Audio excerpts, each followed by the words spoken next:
In 11th class, how are you all? So we are on chapter number 4 of history, the Central Islamic lands.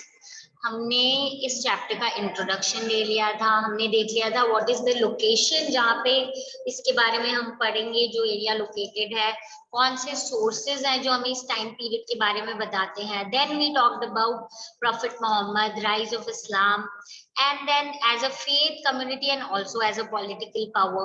Then finally we talked about a few more details regarding the four caliphs, that is after the death of Prophet Muhammad, the four important caliphs के बारे में पढ़ा था हमने.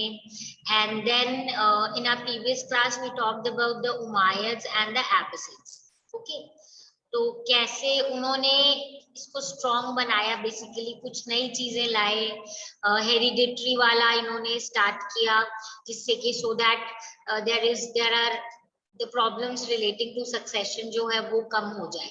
ठीक है, सो हमने देख लिया था एबसिड्स और उमाय्यड्स जो है वो बहुत सक्सेसफुल थे. Now we will be talking about the breakup of caliphate and rise of sultanate. कैसे कैलिफेट का जो पूरे सिस्टम है उसको थोड़ा सा वीक हो गया था और नए हम देखेंगे यहाँ पे सल्तनत जैसे स्टार्ट हो गई. तो let us start with this whole topic. तो अगर हम देखें ब्रेकअप ऑफ कैलिफेट में, तो हम देखेंगे जो एबसिड स्टेट है वो वीक होने लग गई थी बेसिकली 19th सेंचुरी से. क्यों? क्योंकि जो बगदाद का कंट्रोल है over very far of areas वो कम होने लग गया था. और ये हुआ क्यों? क्योंकि कॉन्फ्लिक्ट हो रही थी, एक तो जो अरब के सपोर्टर थे और दूसरे जो ईरानियन के सपोर्टर्स थे. आर्मी में फैक्शंस डिवीजन डेवलप हो गई थी. आर्मी और ब्यूरोक्रेसी में there was a conflict between the pro Arab and the pro Iranian factions. Army और ब्यूरोक्रेसी दोनों में. अब इसका रिजल्ट क्या हुआ? 1810 में एक सिविल वॉर हुआ बिटवीन द सपोर्टर्स ऑफ, मतलब वैसे ये प्रॉब्लम चल रही थी, इसके साथ साथ 810 में एक सिविल वॉर हुआ between the supporters of Amin and Mamun. ये कौन थे? ये सन ऑफ कैलिफ थे. उस टाइम के जो कैलिफ थे हारून अल रशीद, उनके सन्स जो थे आमिन और मामून, इनके बीच में क्या हो गई? सिविल वॉर, इनके और इनके सपोर्टर्स के बीच में, जिसके कारण जो डिवीजन थी वो और ज्यादा बढ़ गई और एक नया पावर ब्लॉक बन गया था. किसका? टर्किश स्लेव ऑफिसर्स का, जिनको बोला जाता है ममलुक. अब इसी टाइम पे क्या हुआ? शीइज्म जो है वंस अगेन इसका कंपटीशन हो गया विद सुन्नी ऑर्थोडॉक्सी. यानी शिया और सुन्नी में जो डिवीजन था वो वापस से, और हम बोलेंगे समवेयर वापस से उभर के आने लग गया. इट रोज अगेन, और दोनों के बीच में कंपटीशन हो गया था. शियाज और सुन्नी ऑर्थोडॉक्सी किस चीज के लिए हुआ था? जो कॉन्फ्लिक्ट हो रहा था, कंपटीशन हो रहा था, obviously for power, Shia and Sunnis और ग्रुप में. अब that means Shiism, the followers of Shia and Sunni orthodoxy, they were competing for power. अब क्या हुआ? a number of minor dynasties जो है वो भी they also started coming up.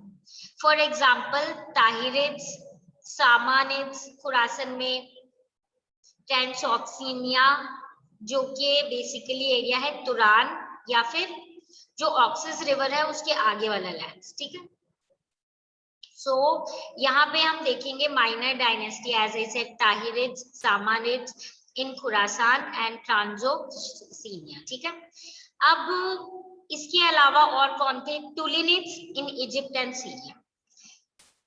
अब क्या हुआ और क्या डेवलपमेंट हुआ? यहाँ तो माइनर जो डायनेस्टीज है वो अब राइज हो रही है, थोड़ी थोड़ी पावरफुल हो रही है. और एबसिड का जो पावर है अब वो लिमिटेड रह गया सिर्फ सेंट्रल पार्ट ऑफ इराक और वेस्टर्न पार्ट ऑफ ईरान तक. एबसिड्स का पावर कम हो गया, लिमिटेड रह गया सेंट्रल इराक और सेंट्रल ईरान. बाकी राइज हो रहे थे माइनर डायनेस्टी. और ये भी जो दो जगह है जो इनके पास है, that also they lost in 945, जब बुइज जो कि एक Shiite clan from Caspian region of Iran, यानी कि डैलम वाले एरिया से, उन्होंने क्या किया? बगदाद को कैप्चर कर लिया. तो जो बुइद रूलर्स हैं उन्होंने सारे के सारे टाइटल जो वो अब अज्यूम कर लिए इंक्लूडिंग एंशियंट इरानियन टाइटल जिसको बोलते हैं शहनशाह, यानी कि Kings of Kings, but not that of caliph. यहाँ पे जस्ट अंडरस्टैंड कि जो बुइद रूलर्स थे उन्होंने टाइटल्स जैसे कि शहनशाह, king of Kings, Iranian title को अज्यूम कर लिया और उन्होंने कैलिफ नहीं बोला था खुद को। They did not call themselves as caliph. They kept Abbasid caliph as the symbolic head for of their Sunni subjects, यानी जो सुन्नी सब्जेक्ट्स हैं, सुन्नी जो प्रजा है और जो लोग उनके अंडर है, उनके लिए कैलिफ अभी भी अब्बासिड कैलिफ ही थे, पर रूलर शहनशाह जो है वो बुइद रूलर्स हो गए थे। ये जो डिसीजन था कि जो कैलिफेट वाला पूरा सिस्टम है इसको हम नहीं अबॉलिश करेंगे, ये एक बहुत श्रूड वन था, बहुत straight and somewhere good decision था। क्यों? क्योंकि बिकॉज अनदर शियाइट डायनेस्टी जो कि फातिमिड्स थे, फातिमा को फॉलो करते थे, Fatima we know is again related to prophet Muhammad. तो जो फातिमिड्स थे had ambitions to rule the Islamic world. Fatimids belong to the Islamic subsect of Shiism and claim to be descendant of Prophet's daughter Fatima and hence the sole rightful rulers of Islam. अब यहाँ पे again सोचो क्या बोल रहे हैं? ये बोल रहे हैं कि बहुत जरूरी था कि ये कैलिफेट की उसको जो सिस्टम है उसको रखें, क्योंकि एक और शियाइट जो डायनेस्टी थी जो कि फातिमिड्स थे, जो कि बोलते थे हम डिसेंडेंट ऑफ फातिमा है, जो कि प्रॉफिट मोहम्मद की डॉटर हैं, तो हम लोग ही सोल राइटफुल रूलर्स हैं इस्लाम के। तो इनका एम्बिशन भी था कि इस्लामिक वर्ल्ड पे कंट्रोल करें, ठीक है। इसीलिए जरूरी था कि वो भी कैलिफेट वाले जो है उसको कस्टम को एब्बासिड वाले को रखे कि हाँ कैलिफेट तो अभी भी वैसा ही चल रहा है, रूल एक तरीके से दूसरे का आ गया। अब क्या हुआ? From their base in North Africa they conquered Egypt in 969 and established the Fatimid caliphate. Fatimid वाले ने क्या किया? नॉर्थ अफ्रीका वाला जो एरिया है उसमें से उन्होंने इजिप्ट को कॉन्कर किया 969 में, और उन्होंने क्या किया? एस्टैब्लिश किया फातिमिड कैलिफेट। ओल्ड इजिप्ट जो ओल्ड कैपिटल था ऑफ इजिप्ट उसको रिप्लेस कर दिया एक नई सिटी से, काहिरा, जिसको कायरो बोलते हैं आज के टाइम पे, you must have heard about it. And उसको फाउंड किया था on the day on the rise of planet Mars, यानी जो दिन जिसको माना जाता है प्लैनेट मार्स का राइज होता है, जिसको मेरिक बोलते हैं, एल्काहिर भी बोलते हैं, उसके नाम पे उन्होंने रख दिया नया जो सिटी थी, न्यू कैपिटल काहिरा, कायरो। अब जो दो राइवल डायनेस्टी है यहाँ पे हमने देखा है, ये शियाइट एडमिनिस्ट्रेटर्स, पोएट्स, स्कॉलर्स सबको क्या करते थे? पैट्रनाइज करते थे, सबको मोटिवेट करते थे, सबको कभी मतलब कहीं ना कहीं they used to appreciate them and patronise them. तो ये एक चेंज आ रहा था, ये एक प्रॉब्लम क्रिएट हो रही थी पूरे कैलिफेट वाले सिस्टम में। अब क्या हुआ? बिटवीन 950 टू 1200 हम देखेंगे जो इस्लामिक सोसाइटी है वो एक साथ इसीलिए थी, किसी सिंगल पॉलिटिकल ऑर्डर या सिंगल लैंग्वेज ऑफ कल्चर के लिए नहीं, but common economic and cultural patterns, यानी कि सिंगल पॉलिटिकल ऑर्डर या सिंगल लैंग्वेज, यानी कि अरबिक के बेसिस पे जैसे पहले ज्यादातर होता था, उसके कारण वो एक साथ नहीं थी। वो एक साथ इसीलिए थी क्योंकि उनके इकोनॉमिक जो पैटर्न है, जो तरीका है वो सेम था, और कल्चरल पैटर्न भी उनका सेम था। अब हमें पता है कि unity in face of political divisions was maintained by separation between state and society, यानी अगर हम चाहते हैं, if we know, if we want कि जो इतने पॉलिटिकली तो डिवाइडेड है, कहीं नए एम्पायर आ रहे हैं, कहीं माइनर आ रहे हैं, कहीं पुराने चल रहे हैं, कहीं नहीं आ रहे, नए एम्पायर्स इंपॉर्टेंट हो गए। अगर हम चाहते हैं कि यूनिटी मेंटेन हो तो सेपरेशन होना चाहिए between state and society. Society को अलग रखो आप, और स्टेट से रिलेटेड जितने भी आपके इंपॉर्टेंट डिसीजंस हैं वो अलग रखो आप, ठीक है।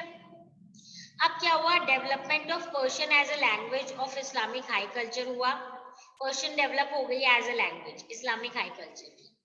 Then the maturity of the dialogue between intellectual traditions.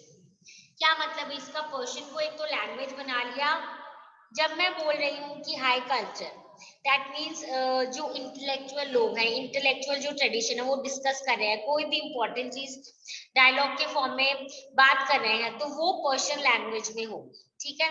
Scholars, artist और मर्चेंट्स जो है वो आराम से freely, they were free to move in the Islamic lands and basically central Islamic lands में, एंड अश्योर्ड कि इनकी जो आइडियाज और मैनर्स है, चाहे वो लैंग्वेज से रिलेटेड हो, कल्चर से रिलेटेड हो, वो सर्कुलेट हो। Some of these also percolated down the level to villages due to conversation. यानी इनके आइडियाज और मैनर्स जो है अब इतने सर्कुलेट हो रहे थे कि इवन जो रूरल सेक्शन है, विलेज एरियाज है, वहां तक भी वो बातें पहुंचती थी, कन्वर्सेशन करते थे, उससे रिलेटेड लोग डिस्कस करते थे, ठीक है। Muslim population less than 10% in the Umayyads and early Abbasid period increased enormously. यानी पहले जो उमायद और अर्ली एबिसिड पॉपुलेशन थी वो अराउंड 10% थी, लेस देन 10%। मतलब उनके एम्पायर में मुस्लिम पॉपुलेशन, उमायद और एबिसिड वाले टाइम पीरियड में मुस्लिम की पॉपुलेशन लेस देन 10% थी, पर अब इस टाइम पीरियड तक बहुत बढ़ गई, मतलब लीप्स एंड बाउंड से बहुत ज्यादा परसेंटेज में बढ़ गई। तो the identity of Islam as a religion and a cultural system separate from the religions become much sharper. यानी जो आइडेंटिटी है इस्लाम की एज अ रिलीजन और उसका जो कल्चर है as compare to the other religion बहुत शार्प हो गई थी। मतलब पूरा क्लियर हो गया था कि हाँ, बिलीवर्स ऑफ इस्लाम में ये पॉइंट्स हैं और आपको इसी तरीके से फॉलो करना है, जिसके कारण जो कन्वर्जन है वो पॉसिबल और मीनिंगफुल हो गया था। हाँ, आप कन्वर्ट होके टोटली इस टाइप की सोच पे आ रहे हो, ठीक है। अब इससे रिलेटेड ही अगर हम देखें तो हम देखेंगे कि जो थर्ड एथनिक ग्रुप जो यहाँ पे ऐड हुआ था along with the अरब और इरानियंस, हम स्टार्टिंग से पढ़े, उनके साथ हुआ टर्किश सल्तनत 10th और 11th सेंचुरी के अराउंड। जो टर्क से ये नोमैडिक ट्राइब्स थे जो सेंट्रल एशियन ग्रासलैंड से आए थे, स्टेपीज जो थे टर्किस्तान के। टर्किस्तान कहाँ है? North east of Aral Sea, China के बॉर्डर्स के अराउंड, ठीक है। तो यहाँ पे ये जो लोग हैं ये धीरे धीरे इस्लाम में कन्वर्ट हो रहे थे। अब ये जो लोग हैं कौन, जिन हम बात करें टर्किश सल्तनत और टर्किश जो लोग थे, ठीक है, we know where they came from, central Asian steppes around Aral, north east of Aral Sea, borders of China और टर्किस्तान वाले एरिया के अराउंड आए, ये कन्वर्ट हो गए टू इस्लाम ग्रेजुअली। वो बहुत स्किल्ड राइडर्स थे, वॉरियर्स भी बहुत स्किल्ड थे, and they entered Abbasid, Samanid and the Buid administration as slaves and soldiers, rising to high position because they were very loyal and because of their military abilities, ठीक है। यानी हम क्या देखेंगे यहाँ पे, हम देखेंगे कि ये जो नया सेक्शन आया टर्क्स वाला, ये एब्बासिड, सैमनिड और बुइड के एडमिनिस्ट्रेशन में स्लेव्स और सोल्जर्स की तरह आए, पर क्योंकि because of their loyalty and their military abilities वो बहुत जल्दी हाई पोजीशन पे पहुंच जाते थे। अब हम आ जाते हैं, एक बात करते हैं अबाउट द गजनविद सल्तनत। गजनविद सल्तनत अब इस्टेब्लिश हुई है, it was established by one of the, जो हम बोलेंगे स्टार्टिंग ऑफ दिस एरिया, वो है, द नेम इज एल्पतेगिन, ठीक है, द नेम इज एल्पतेगिन। और ये जो है Alptegin, he basically we will see was, या हम बोलेंगे कि मेनली जो रूलर बने थे, एस्टैब्लिश कर लिया था इन्होंने पूरा अपना एम्पायर 961 में, and it was consolidated by Mahmud of Ghazni in 998 to 1030। यानी कि जो गजनविद्स हैं उन्होंने एस्टैब्लिश किया, गजनविद सल्तनत जो है वो एस्टैब्लिश की थी एल्पतेगिन ने 961 में, और इसको कंसोलिडेट एक्सपैंड किया महमूद ऑफ गजनी ने 998 से 1030 के बीच में। अब बुइड्स की तरह ही गजनविद्स जो है वो एक मिलिट्री डायनेस्टी थी जिसमें प्रोफेशनल आर्मी थी, और प्रोफेशनल आर्मी किसकी थे? टर्क्स के थे। And along with Turks we will see that Indians, that is one of the general of Mahmud of the Indian name Tilak. Okay. So, as I told you that Ghaznavids were military dynasty with professional army, Turks और Indians. Indians कौन थे इसमें? Basically, one of the general of Mahmud was an Indian named Tilak. ठीक है, तो इसके ऐसे मतलब ये बेसिकली मिलिट्री डायनेस्टी थी और ऐसे इन्होंने कंट्रोल और एक्सपैंड कर दिया था. But their centre of power was in Khurasan and Afghanistan and for them the Abbasid caliphs were not rivals but source of legitimacy. Here we need to understand कि इनका जो सेंटर ऑफ पावर खुरासान और अफगानिस्तान था, ठीक है, तो जो अब्बासिड कैलिफ थे वो राइवल्स नहीं थे. They were not rivals for them because उनको तो legitimacy चाहिए थी ना कि हाँ हम रूल करें, we are the rightful ruler, we are मतलब हम लोग सही हैं, हम लोग we should get some legitimacy. तो इसीलिए वो चाहते थे कि जो कैलिफ है वो एक source of legitimacy हो उनके लिए. तो Mahmood was conscious of being the son of slave and was specially eager to receive the title of Sultan from Caliph.